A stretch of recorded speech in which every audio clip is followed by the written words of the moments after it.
জানিয়ে দিব এই মুহূর্তে আমাদের হাতে এসেছে বাংলাদেশের গুরুত্বপূর্ণ আপডেট সংবাদের শিরোনাম। শুরুতেই থাকছে দফা ১ দাবি ১, ইউনূসের পদত্যাগ। লক্ষ্মীপুরে মশাল মিছিলে কেঁপে উঠল রাজপথ। ১২ ফেব্রুয়ারির আগেই কি বদলে যাচ্ছে ক্ষমতার সমীকরণ? এ নিয়ে থাকবে বিস্তারিত প্রতিবেদন, তাই সম্পূর্ণ ভিডিও জুড়ে আমাদের সাথেই থাকুন। এবারে জানিয়ে দিব প্রশাসন বিএনপির দিকে হেলে পড়ছে, জানালো নাসিরউদ্দিন পাটোয়ারী। সব শেষে জানিয়ে দিব সুখবর পেলেন বিএনপির ২৩ নেতা। এতক্ষণ শুনছিলেন হাতে থাকা আপডেট সংবাদের শিরোনাম, এবারে বিস্তারিত। তবে তার আগে অনুরোধ রইল ভিডিওটিতে একটি লাইক এবং কমেন্ট করে জানিয়ে দিন ভিডিও সম্পর্কে আপনার মূল্যবান মতামত। আরও জানিয়ে দিন ভিডিওটি কোথা থেকে দেখছেন বা কোন জেলা থেকে দেখছেন।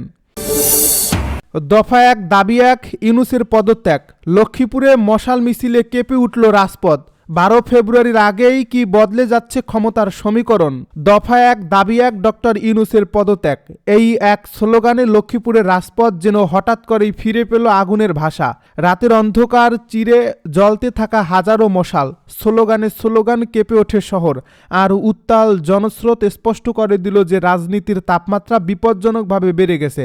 যারা ভেবেছিলেন ৫ অগাস্টের পর আওয়ামী লীগ ও যুবলীগকে রাজপথ থেকে সরিয়ে দেওয়া হয়েছে, লক্ষ্মীপুর তাদের সেই ধারণায় বড়সড় এক ধাক্কা দিয়েছে।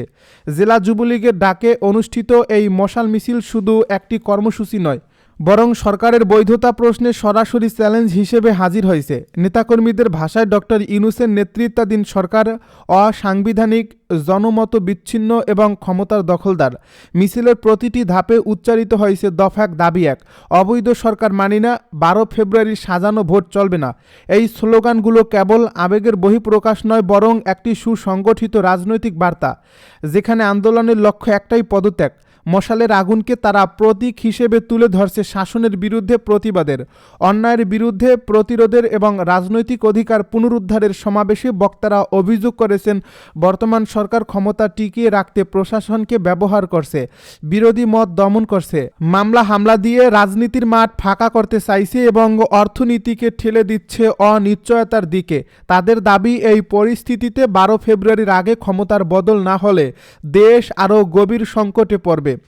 যুবলীগ নেতারা স্পষ্ট করে বলেছেন তারা আর অপেক্ষা করবে না, রাজপথই হবে সিদ্ধান্তের চূড়ান্ত মঞ্চ এবং এই আন্দোলন লক্ষ্মীপুরে সীমাবদ্ধ থাকবে না। খুব দ্রুতই এটি ছড়িয়ে পড়তে পারে সারা দেশে। মিছিল ঘিরে সাধারণ মানুষের কৌতূহল যেমন ছিল, তেমনি ছিল প্রশাসনের সতর্ক নজর। কিন্তু রাতভর এই দৃশ্যপট বদলে দিচ্ছে রাজনৈতিক অস্থিরতা নতুন মাত্রা পেয়েছে।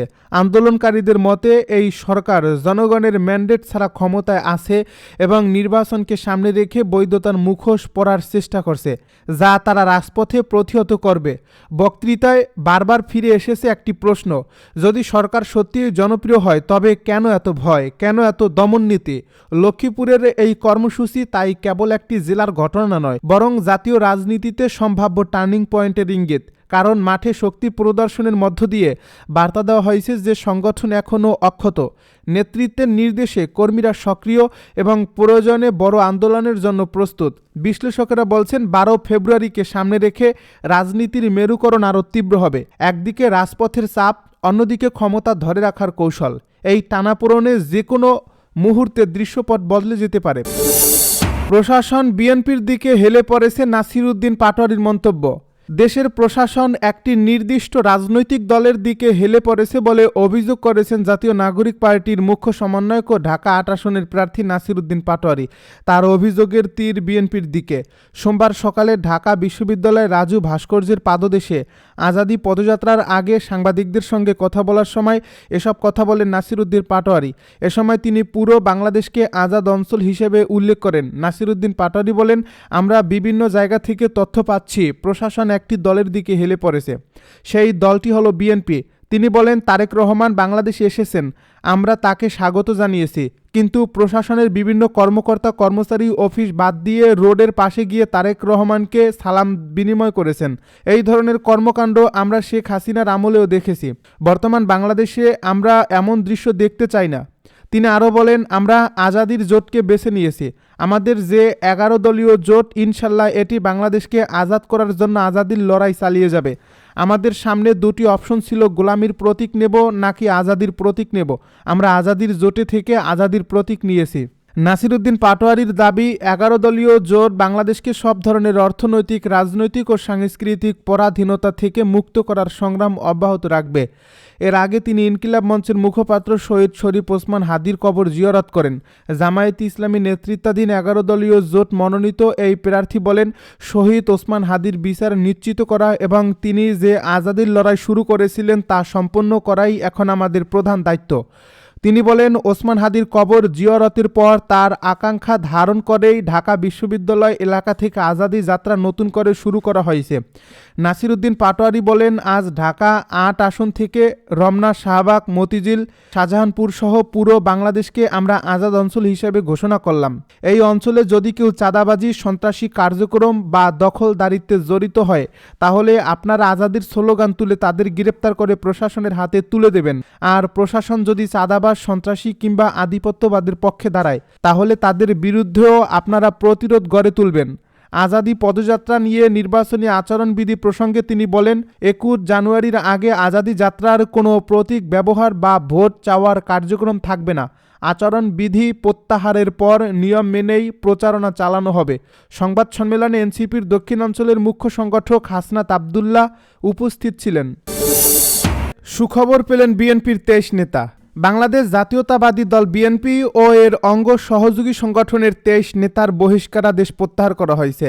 রোববার এক বিজ্ঞপ্তিতে এ তথ্য জানিয়েছেন বিএনপির জ্যেষ্ঠ যুগ্ম মহাসচিব অ্যাডভোকেট রুহুল কবির রিজভী।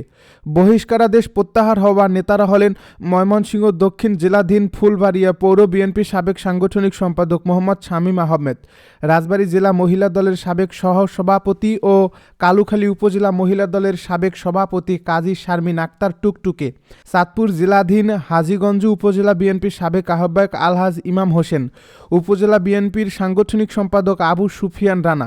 এদিকে দলীয় শৃঙ্খলা ভঙ্গ ও দলের নীতি আদর্শ পরিপন্থী কার্যকলাপের জন্য ইতিপূর্বে সুনামগঞ্জ জেলা মহিলা দলের সাবেক সভানেত্রী মদিনা আক্তার ও মৌলভীবাজার জেলা বিএনপির সাবেক সদস্য মতিন বক্সের প্রাথমিক সদস্য সহ সব পর্যায়ের পদ স্থগিত করা হয়েছিল।